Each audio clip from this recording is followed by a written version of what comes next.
오늘 우리에게 주시는 하나님의 말씀은 이사야서 21장에서 24장까지의 말씀입니다. 21장. 이것은 해변 광야를 두고 하신 엄한 경고의 말씀이다.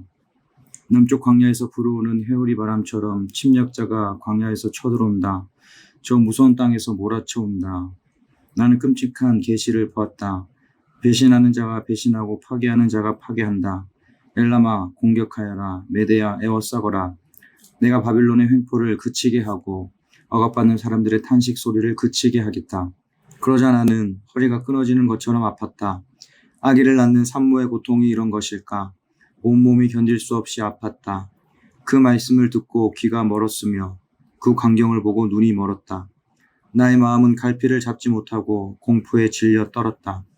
내가 그처럼 보고 싶어한 희망찬 새벽빛은 도리어 나를 무서워 떨게 하였다. 내가 보니 사람들이 잔치상을 차려놓고 방석을 깔고 앉아서 먹고 마신다. 갑자기 누가 명령한다. 너희 지휘관들아 일어나거라. 방패를 들어라. 주님께서 나에게 이렇게 말씀하셨다. 너는 가서 파수꾼을 세우고 그가 보는 대로 보고하라고 하여라. 기마병과 함께 오는 병거를 보거나 낙이나 낙타를 탄 사람이 나타나면 주의하여 살펴보라고 하여라. 파수꾼이 외친다. 지휘관님, 제가 온종일 망대 위에 서 있었습니다. 밤새 경계구역을 계속 지키고 있었습니다. 그런데 갑자기 병거가 몰려오고 기마병이 무리를 지어온다. 누가 소리친다. 바빌론이 함락되었다. 바빌론이 함락되었다. 조각한 신상들이 모두 땅에 떨어져서 박살났다. 아, 짓밟히던 나의 결의여. 타작마당에서 으깨지던 나의 동포여. 이스라엘의 하나님 만군의 주님께서 나에게 말씀하신 것을 이렇게 내가 그대들에게 전한다. 이것은 두 말을 두고 하신 엄한 경고의 말씀이다. 세엘에서 누가 나를 부른다. 파수꾼아, 밤이 얼마나 지났느냐.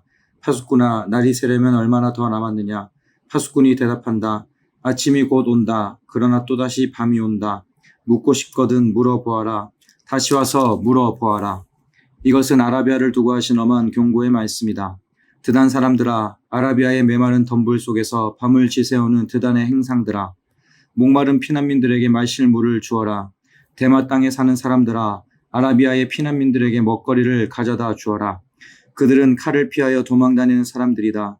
칼이 그들을 치려하고 화살이 그들을 꿰뚫려고 하고 전쟁이 그들의 목숨을 노림으로 도망다니는 신세가 되었다. 주님께서 나에게 이렇게 말씀하셨다. 1년 기한으로 머슴살이를 하게 된 머슴이 날수를 세듯이 이제 내가 1년을 센다. 1년 만에 게달의 모든 허세가 사라질 것이다. 게달의 자손 가운데서 활 쏘는 용사들이 얼마 남는다고 하여도 그 수는 매우 적을 것이다. 주 이스라엘의 하나님께서 이렇게 말씀하셨다. 22장. 이것은 환상골짜기를 두고 하신 엄한 경고의 말씀이다. 너희가 무슨 변을 당하였기에 모두 지붕에 올라가 있느냐. 폭동으로 가득 찬 성읍, 시끄러움과 소동으로 가득 찬 도성아. 이번 전쟁에 죽은 사람들은 칼을 맞아 죽은 것도 아니고 싸우다가 죽은 것도 아니다. 너희 지도자들은 다 도망치기에 바빴고 활도 한번 쏘아보지 못하고 사로잡혔다. 사로잡힌 너희들도 아직 적군이 멀리 있는데도 지레 겁을 먹고 도망가다가 붙잡혀서 포로가 되었다. 그러므로 내가 통곡한다. 다들 비켜라. 혼자서 통곡할 터이니 나를 내버려 두어라. 내 딸, 내 백성이 망하였다고 나를 위로하려고 애쓰지 말아라. 주 만군의 하나님께서 친히 환상골짜기에 혼란과 학대와 소란을 일으키시는 날을 이르게 하셨다. 성벽이 헐리고 살려달라고 아우성치는 소리가 산에까지 사무쳤다. 엘람 군대는 화살통을 메고 왔고 기마대와 병거대가 그들과 함께 왔으며 기르 군대는 방패를 들고 왔다. 너의 기름진 골짜기들은 병거 부대의 주둔지가 되었고 예루살렘 성문 앞 광장은 기마 부대의 주둔지가 되었다. 유다의 방어선이 뚫렸다. 그때에 너희는 수풀궁에 있는 무기를 꺼내오고 다윗성에 있는 뚫린 곳이 많은 것을 보았고 아렛못에는 물을 저장하였다. 예루살렘에 있는 집에 수를 세어보고는 더러는 허물어다가 뚫린 성벽을 막았다. 또한 옛못에 물을 대려고 두 성벽 사이에 저수지를 만들기도 하였다. 그러나 너희는 일이 이렇게 되도록 하신 분을 의지하지 않고 이 일을 옛적부터 계획하신 분에게는 관심도 없었다. 그날에 주 만군의 하나님께서 너희에게 통곡하고 슬피 울라고 하셨다. 머리털을 밀고 상복을 몸에 두르라고 하셨다. 그런데 너희가 어떻게 하였느냐? 너희는 오히려 흥청망청 소를 잡고 양을 잡고 고기를 먹고 포도주를 마시며 내일 죽을 것이니 오늘은 먹고 마시자 하였다. 그래서 만군의 주님께서 나의 귀에 대고 말씀하셨다. 이 죄는 너희가 죽기까지 용서받지 못한다. 주 만군의 하나님께서 이렇게 말씀하셨다. 주 만군의 하나님께서 이렇게 말씀하신다. 너는 궁중의 일을 책임진 총책임자 셈나에게 가서 나의 말을 전하여라. 내가 이곳과 무슨 상관이 있기에, 이곳에 누가 있기에 여기에다 너희 무덤을 팠느냐. 높은 곳에 무덤을 파는 자야. 바위에 누울 자리를 쪼아내는 자야. 그렇다. 너는 권세가 있는 자다. 그러나 주님께서 너를 단단히 묶어서 너를 세차게 내던지신다. 너를 공처럼 둥글게 말아서 넓고 아득한 땅으로 굴려버리신다. 내가 거기에서 죽을 것이다. 내가 자랑하던 그 화려한 병거들 옆에서 내가 죽을 것이다. 그리하여 너는 너의 상전의 집에 수치거리가 될 것이다. 내가 그를 너의 관직에서 쫓아내겠다. 그가 너를 그 높은 자리에서 끌어내릴 것이다. 그날이 오면 내가 hil기야의 아들인 나의 종 엘리야김을 불러서 너의 관복을 그에게 입히고 너의 띠를 그에게 띠게 하고 너의 권력을 그의 손에 맡길 것이니 그가 예루살렘에 사는 사람들과 유다 집안의 아버지가 될 것이다. 내가 또 다윗 집의 열쇠를 그의 어깨에 둘 것이니 그가 열면 닫을 자가 없고 그가 닫으면 열 자가 없을 것이다. 단단한 곳에 잘 박힌 못같이 내가 그를 견고하게 하겠으니 그가 가문의 영예를 빛낼 것이다. 그의 가문의 영광이 그에게 걸릴 것이다. 종지에서 항아리에 이르기까지 모든 작은 그릇들과 같은 그 자손과 족속의 영광이 모두 그에게 걸릴 것이다. 만군의 주님의 말씀이다. 그날이 오면 단단한 곳에 잘 박힌 못이 삭아서 부러져 떨어질 것이니 그 위에 걸어둔 것들이 산산조각이 날 것이다. 이것은 주님께서 하신 말씀이다. 23장. 이것은 두로를 두고 하신 엄한 경고의 말씀이다. 다시스 에베들아, 너희는 슬피 울어라. 두로가 파멸되었으니 들어갈 집도 없고 닻을 내릴 항구도 없다. 키프로스에서 너희가 이 소식을 들었다. 항해자들이 부유하게 만들어준 너희 섬 백성들아, 시돈의 상인들아, 잠잠하여라. 시올의 곡식 곧 나일의 수확을 배로 실어 드렸으니 두로는 곧 문 나라의 시장이 되었다. 그러나 너 시돈아, 너 바다의 요새야. 내가 수치를 당하였다. 너의 어머니인 바다가 너를 버리고 이렇게 말한다.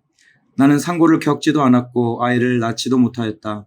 아들들을 기른 일도 없고 딸들을 키운 일도 없다. 두로가 파멸되었다는 소식이 이집트에 전해지면 이집트마저도 충격을 받고 낙심할 것이다. 베니게의 주민아, 스페인으로 건너가거라. 섬나라 백성아, 슬피 울어라. 이것이 너희가 그렇게 좋아하던 도성 두로냐?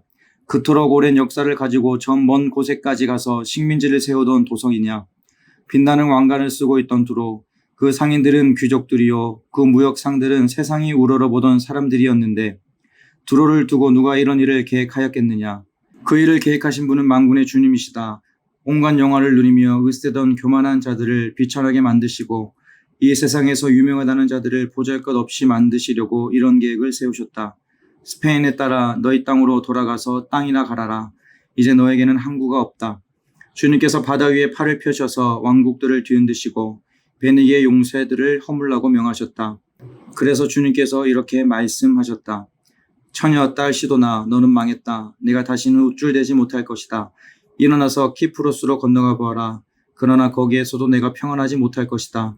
바빌로니아 사람의 땅을 보아라. 백성이 없어졌다. 아시리아 사람이 그곳을 들짐승이 사는 곳으로 만들었다. 그들이 도성 바깥에 흙 언덕을 쌓고 성을 공격하여 궁전을 헐어 황폐하게 하였다. 다시스 에베들아, 너희는 슬피 울어라. 너희의 요새가 파괴되었다. 그날이 오면 한 왕의 수명과 같은 70년 동안 두로가 잊혀지겠으나 70년이 지난 뒤에는 두로가 창녀의 노래가 나오는 주인공처럼 될 것이다. 망각 속으로 사라졌던 너 가련한 창녀야, 수금을 들고 성읍을 두루다니며 감미롭게 수금을 타고 노래나 실컷 불러라. 남자들마다 내 노랫소리를 듣고 다시 너를 기억하여 모여들게 하여라. 70년이 지나가면 주님께서 두로를 돌봐 주셔서 옛날처럼 다시 해상무역을 하게 하실 것이다. 그때 두로는 다시 제 몸을 팔아서 땅 위에 있는 세상의 모든 나라의 돈을 끌어들일 것이다. 그러나 두로가 장사를 해서 벌어들인 소득은 주님의 몫이 될 것이다. 두로가 제 몫으로 간직하거나 쌓아두지 못할 것이다. 주님을 섬기며 사는 사람들이 두로가 벌어놓은 것으로 배불리 먹을 양식과 좋은 옷감을 살 것이다. 24장. 주님께서 땅을 텅 비게 하시며 황폐하게 하시며 땅의 표면을 뒤엎으시며 그 주민을 흩으실 것이니 이 일이 백성과 제사장에게 똑같이 미칠 것이며 종과 그 주인에게 하녀와 그 안주인에게 사는 자와 파는 자에게 빌려주는 자와 빌리는 자에게 이자를 받는 자와 이자를 내는 자에게 똑같이 미칠 것이다. 땅이 완전히 텅 비며 완전히 황무하게 될 것이다. 주님께서 그렇게 된다고 선언하셨기 때문이다. 땅이 메마르며 시든다. 세상이 생기가 없고 시든다. 땅에서 높은 자리를 차지한 자들도 생기가 없다. 땅이 사람 때문에 더럽혀진다. 사람이 율법을 어기고 법령을 거슬러서 영원한 언약을 깨뜨렸기 때문이다. 그러므로 땅은 저주를 받고 거기에서 사는 사람이 형벌을 받는다. 그러므로 땅의 주민들이 불에 타서 살아남은 자가 얼마 되지 않을 것이다. 새 포도주가 마르며 포도나무가 시든다. 마음에 기쁨이 가득 찼던 사람들이 모두 탄식한다. 소구를 치는 흥겨움도 그치고 기뻐 뛰는 소리도 멎고 수금 타는 기쁨도 그친다. 그들이 다시는 노래하며 포도주를 마시지 못할 것이고 독한 술은 그 마시는 자에게 쓰디쓸 것이다. 무너진 성읍은 황폐한 그대로 있고 집들은 모두 닫혀 있으며 들어가는 사람이 하나도 없을 것이다. 거리에서는 포도주를 찾아 아우성치고 모든 기쁨은 슬픔으로 바뀌고 땅에서는 즐거움이 사라진다. 성읍은 폐허가 된 채로 버려져 있고 성문은 파괴되어 조각난다. 이 땅에 이러한 일이 일어나고 거기에 사는 백성에게 이러한 일이 일어날 것이니 마치 올리브나무를 떤 다음과 같고 포도나무에서 포도를 거둔 뒤에 남은 것을 주울 때와 같을 것이다. 살아남은 사람들은 소리를 높이고 기뻐서 외칠 것이다. 서쪽에서는 사람들이 주님의 크신 위엄을 말하고 동쪽에서는 사람들이 주님께 영광을 돌릴 것이다. 바다의 모든 섬에서는 사람들이 주 이스라엘의 하나님의 이름을 찬양할 것이다. 땅끝에서부터 노래하는 소리, 의로우신 분께 영광을 돌리세 하는 찬양을 우리가 들을 것이다. 그러나 갑자기 나는 절망에 사로잡혔다. 이런 변이 있나? 이런 변이 또 어디에 있단 말인가? 나에게 재앙이 닥쳤구나. 약탈자들이 약탈한다. 약탈자들이 마구 약탈한다. 땅에 사는 사람들아, 무서운 일과 함정과 올가미가 너를 기다리고 있다. 무서운 소리를 피하여 달아나는 사람은 함정에 빠지고 함정 속에서 기어나온 사람은 올가미에 걸릴 것이다. 하늘의 홍수 문들이 열리고 땅의 기초가 흔들린다. 땅덩이가 여지없이 부스러지며 땅이 아주 갈라지고 땅이 몹시 흔들린다. 땅이 술 취한 자처럼 몹시 비틀거린다. 폭풍 속에 오두막처럼 흔들린다. 세상은 자기가 지은 죄의 무게에 짓눌릴 것이니 쓰러져서 다시는 일어나지 못할 것이다. 그날이 오면 주님께서 위로는 하늘의 군대를 벌하시고 아래로는 땅에 있는 세상의 군왕들을 벌하실 것이다. 주님께서 군왕들을 죄수처럼 토굴 속에 모으시고 오랫동안 감옥에 가두어 두셨다가 처형하실 것이다. 만군의 주님께서 왕이 되실 터이니 달은 볼낯이 없어하고 해는 부끄러워할 것이다. 주님께서 시온산에 앉으셔서 예루살렘을 다스릴 것이며 장로들은 그 영광을 볼 것이다. 아멘. 오늘도 행복한 하루 보내시기 바랍니다.